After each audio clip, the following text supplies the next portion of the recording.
नमस्कार दोस्तों, आप सुन रहे हैं ऑडियो ज्ञान हिंदी। आज हम लेकर आए हैं महान हिंदी साहित्यकार मुंशी प्रेमचंद की एक बेहद रोचक और व्यंग्यपूर्ण कहानी, इश्तिहारी शहीद। यह कहानी हमें बताती है कि कभी-कभी छोटी सी भलमनसाहट भी इंसान के लिए कैसी बड़ी मुसीबत बन जाती है। एक साधारण सा प्रमाण पत्र कैसे लेखक के जीवन को परेशानियों से भर देता है और लोग उसे हर समस्या का विशेषज्ञ समझने लगते हैं। तो आइए सुनते हैं हास्य और व्यंग्य से भरपूर यह अनोखी कहानी। इश्तिहारी शहीद। मेरी सादगी, मेरी सच्चाई, मेरा भोलापन मेरे लिए जी का जंजाल हो गया।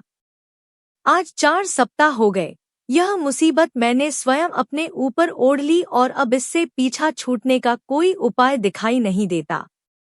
जब से मैं पेंशन लेकर रसूलाबाद आया, किताबें पढ़ने और ईश्वर का नाम लेने में समय बीतता था। शाम को कस्बे के रईस इकट्ठा होते और हंसीमजाक में 2 घड़ी बिताते। मुंशी रामखिलावन पोस्टमास्टर से अच्छी पहचान हो गई थी।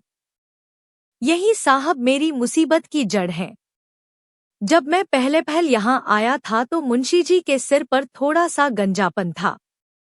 आपके किसी दोस्त ने प्रेरित करके लाहौर के प्रसिद्ध दवाखाने इंडियन मेडिकल हॉल की बाल उगाने वाली दवा की शीशी मंगवा दी।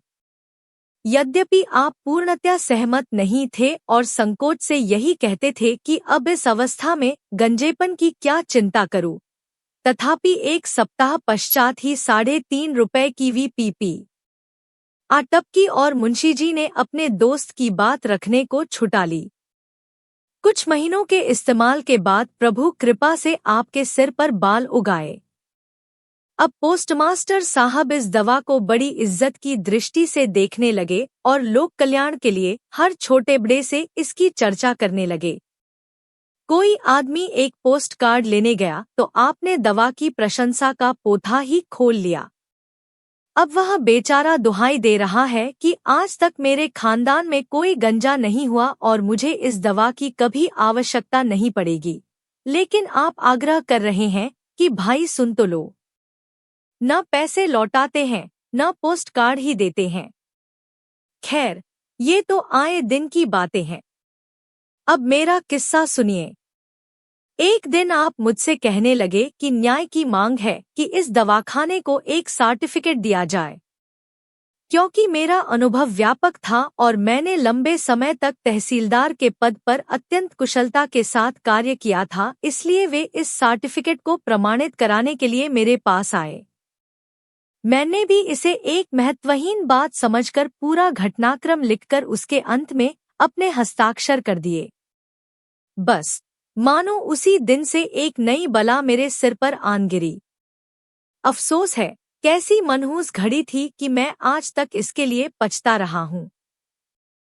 सर्टिफिकेट पहुँचते ही दवाखाने ने उसे लाहौर के सभी 2-2 पैसे वाले अखबारों में मोटे-मोटे अक्षरों में छपवा दिया और जुल्म यह किया कि उसके साथ साथ मेरा पता भी दे दिया। बस साहब, मैं भी उसी दिन से इश्तिहारबाजी को मानने लगा। कारखाने के मैनेजर साहब का धन्यवाद का एक लंबा पत्र आया जिसमें उन्होंने मुझसे यह पूछा था कि मैं उनकी अन्य अनुभूत दवाइयों के सर्टिफिकेट देने के लिए क्या लूंगा। उनकी तैयार की हुई एक हाजमे की गोली थी।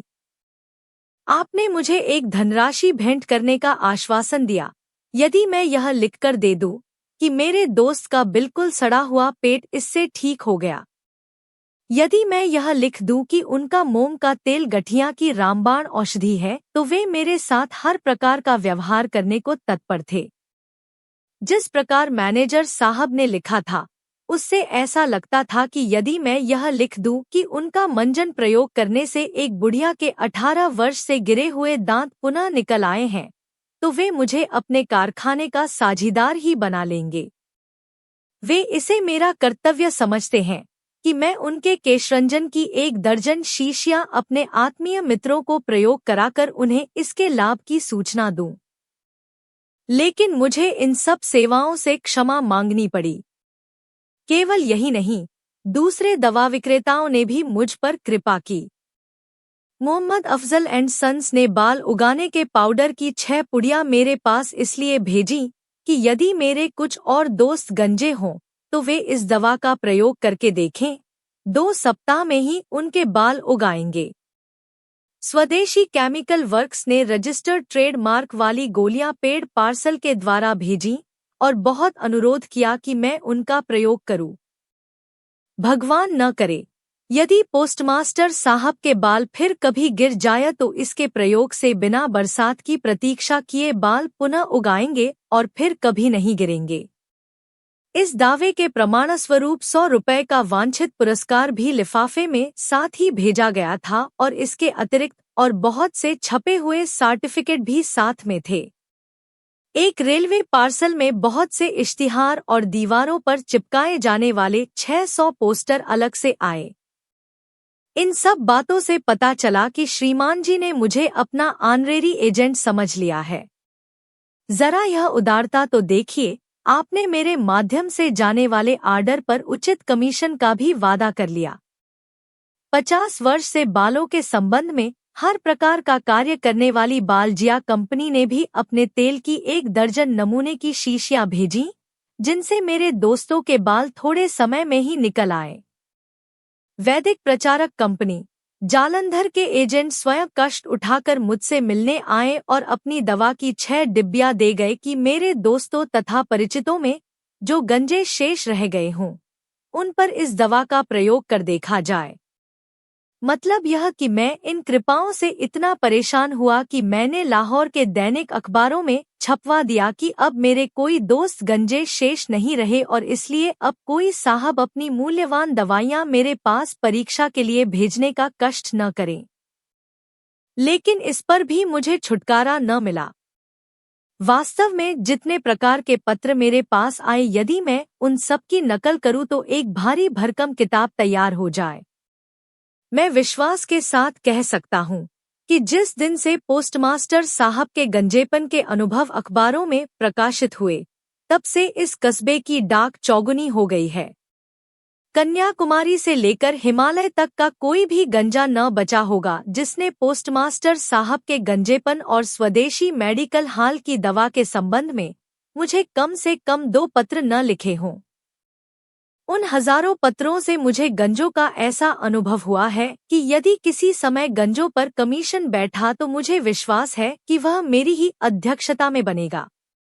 एक सज्जन ने बहुत प्रेम प्रदर्शन के पश्चात जिज्ञासा की कि क्या पोस्टमास्टर साहब जन्मजात गंजे थे।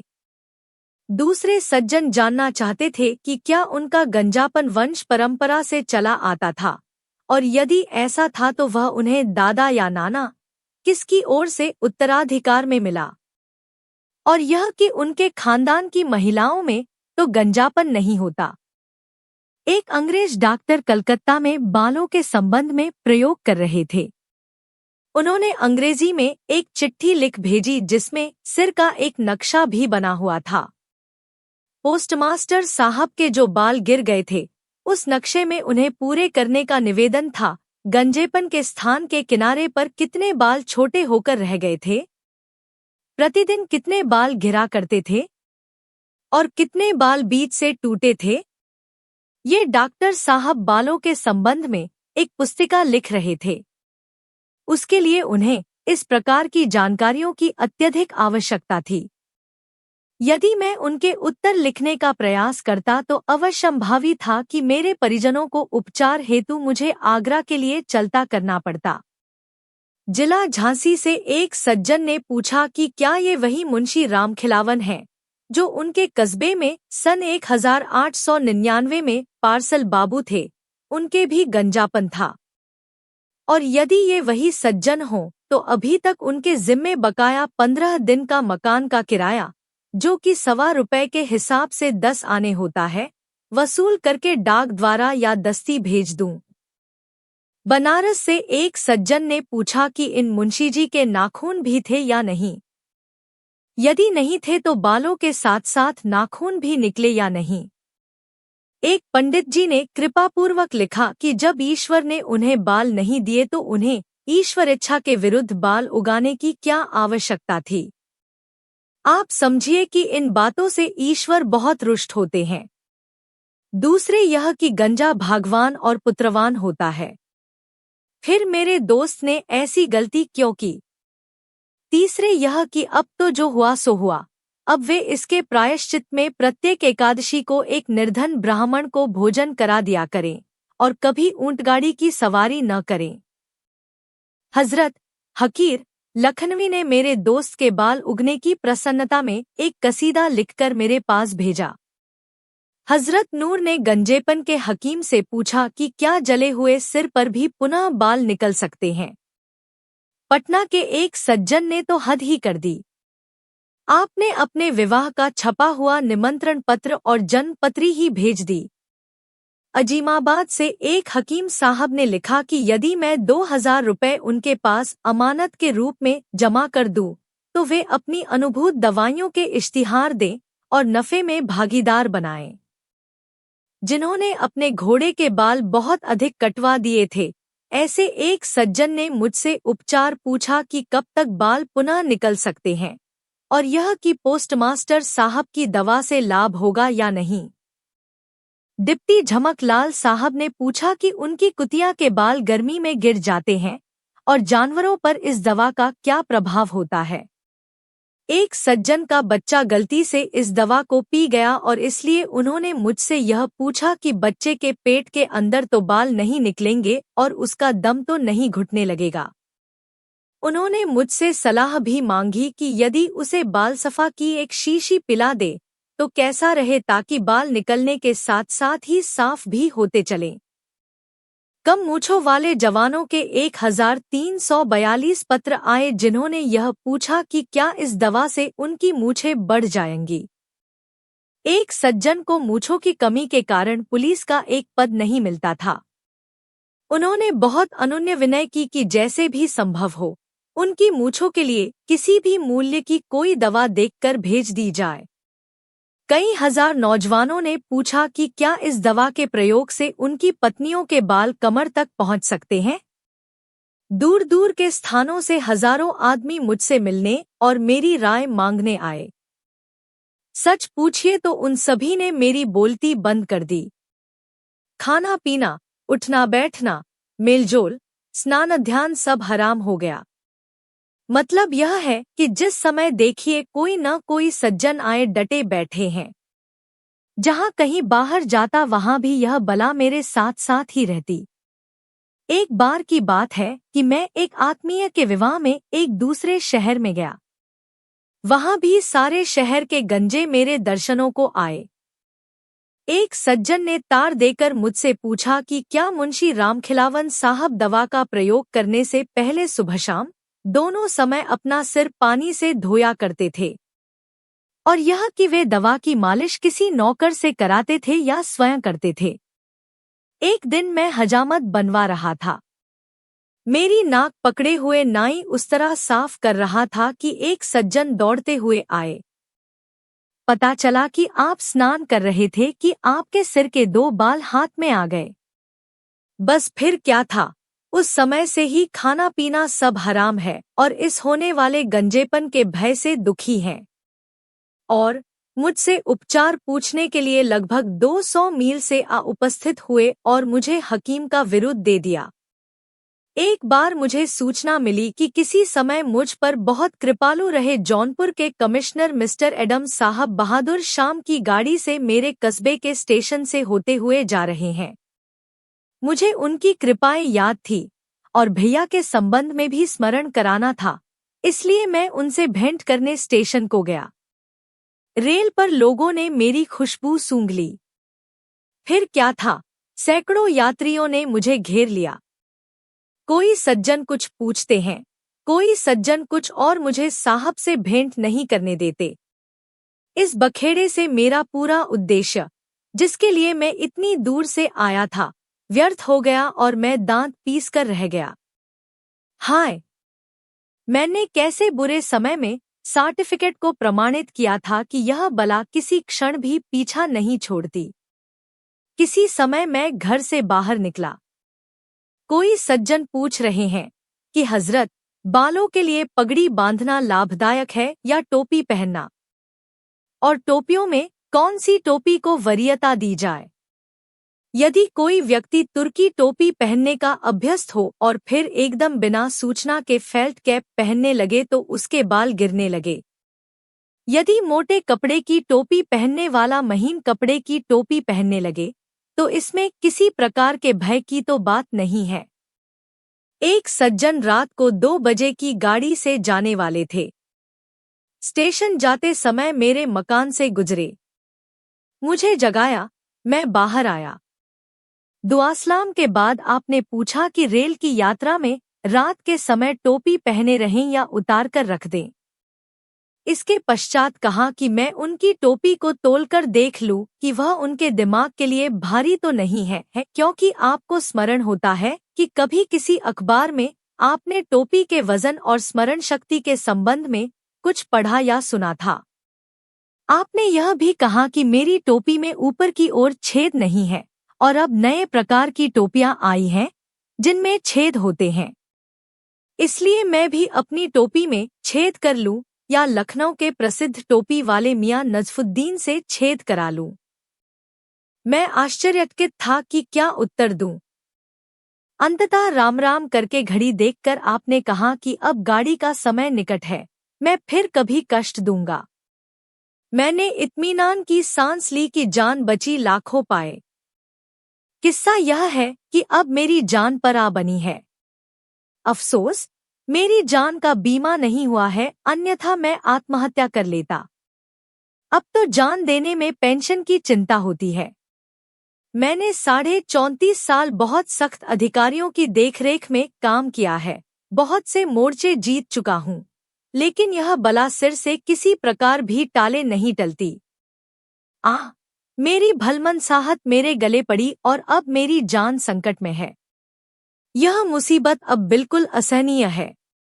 मैंने नौकरों को बार बार समझाकर कहा और बर्खास्त कर देने की भी धमकी दी कि प्रत्येक व्यक्ति से पहले काम पूछ ले तभी मुझे उसकी सूचना दे, और यदि उसके गंजापन हो या बालों की चर्चा करे तो उसे किसी मूल्य पर भी मकान में न घुसने दे, चाहे वह कितना ही आत्मीय क्यों न हो। लेकिन उस दिन जब मैं बैठक में आया तो एक सज्जन 1 घंटे से डटे हुए बैठे मिले। आपने बहुत सम्मान के साथ प्रणाम किया। मेरा माथा ठनका, लेकिन मुझे चाहे अनचाहे बैठना पड़ा। अब श्रीमान उठे और सब दरवाजे और खिड़कियां बंद करके धीरे से बोले कि कोई सुनता तो न होगा। मैं घबराया कि यह व्यक्ति अवश्य ही मेरी हत्या करने आया है। मैं भी अपनी जान से ऊब चला था, फिर भी मैंने यह कहना आवश्यक समझा कि भाई ठहर जाओ, मैं अपने वसीयतनामे पर हस्ताक्षर कर लूं। इसके उत्तर में उसने अपनी टोपी मेरे पैरों में रख दी और मुझसे वादा करा लिया कि मैं उसके किस्से की चर्चा किसी से न करूं। इस शब्द सौगंध के पश्चात उसने अपने सिर से नकली बाल उतार डाले और तब मुझे पता चला कि उसके सिर पर एक भी बाल नहीं था। वह कहने लगा कि इन नकली बालों से उसे बहुत कष्ट होता है, लेकिन नौकरी के कारण यह ढोंग बनाया है और उपचार के लिए आपकी सलाह लेने आया हूँ। उसने अपनी जेब से एक आछी शीशा निकालकर मुझे दिया, 2 रुपए भी भेंट किए और कहा कि इस दूरबीन से मेरा सिर देखकर बताइए कि कहीं यह असाध्य तो नहीं है। मैंने उसको मुंशी रामखिलावन के पास भेजा और इस प्रकार इस अटल बला को अपने सिर से टाला। अब श्रीमान, मुझको अफसोस के अतिरिक्त अपने भाग्य पर रोना आता है। ईश्वर की सौगंध, अब कभी मुझसे ऐसी गलती नहीं होगी। मैं अपनी वसीयत में शर्त लगा जाऊंगा कि मेरे कुनबे में कभी कोई व्यक्ति किसी भी दवा को प्रमाणित न करे, अन्यथा ब्रह्मज्ञानी मित्र इस ईश्वर के बंदे को भी पागल बना देंगे। अब चाहे स्वयं हजरत ईसा मसीह ही क्यों न कहें, लेकिन इस पापी से पुनः इसे प्रमाणित करने की गलती नहीं होगी। जिस मुसीबत में मैं स्वयं अपनी मूर्खता से आ फंसा हूँ, उसे मैं मात्र लोक कल्याण की दृष्टि से सार्वजनिक कर रहा हूँ, ताकि देश के अन्य निर्दोष व्यक्ति इस बला से सुरक्षित रहें। पोस्टमास्टर साहब और दवा विक्रेताओं को मैं इसके अतिरिक्त और क्या कहूँ कि भगवान भला करें। शेष कृपा। साहित्य इतिहास साक्षी है कि जब जब किसी रचनाकार पर लेखकीय प्रतिबंध आरोपित हुए हैं, तब तब छद्म लेखकीय नामों के अंतर्गत रचनाएं प्रकाशित कराने में संकोच नहीं किया गया। प्रेमचंद का एक छद्म नाम ऐसा भी है जिसके अंतर्गत उनकी प्रथम रचना उस समय प्रकाशित हुई जब प्रेमचंद के नाम की धूम मची हुई थी। यह छद्म नाम है बम्बूक, और इस नाम के अंतर्गत उनकी प्रथम कहानी जमाना के अप्रैल से मई 1915 के संयुक्तांक में इश्तिहारी शहीद शीर्षक से प्रकाशित हुई थी। तो दोस्तों, यह थी मुंशी प्रेमचंद की व्यंग्यपूर्ण और मनोरंजक कहानी इश्तिहारी शहीद। इस कहानी से हमें यह सीख मिलती है कि बिना सोचे समझे किसी चीज की सिफारिश करना कभी कभी हमारे लिए ही मुसीबत बन सकता है। अगर आपको यह कहानी पसंद आई हो तो वीडियो को लाइक करें, शेयर करें और हमारे चैनल ऑडियो ज्ञान हिंदी को सब्सक्राइब करना न भूलें। ऐसी ही प्रेरणादायक और रोचक हिंदी कहानियां सुनने के लिए जुड़े रहिए ऑडियो ज्ञान हिंदी के साथ। धन्यवाद।